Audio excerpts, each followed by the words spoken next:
One thing that also came into play here, and I'll give Edward all the credit in this situation, he mentioned long-term care. He was at a stage in his life where he was now starting to see, some bones that were a little more achy. He was having some health issues, a few more medications he was taking, and he was seeing what that cost of care looked like even for him. So he was a single individual.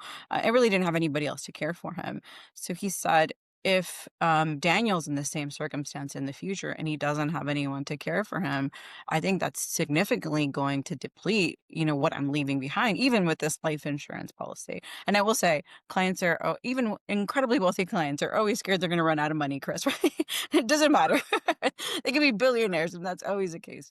But, Yes. we added a second layer of protection. So we added a hybrid long-term care policy, of which Daniel is also the insured, to supplement what was being left behind, just to protect his, financial well-being. So now we were not only able to, protect those assets, make sure they really do last throughout his lifetime, but give them this completely separate pool of money that could just be used for care.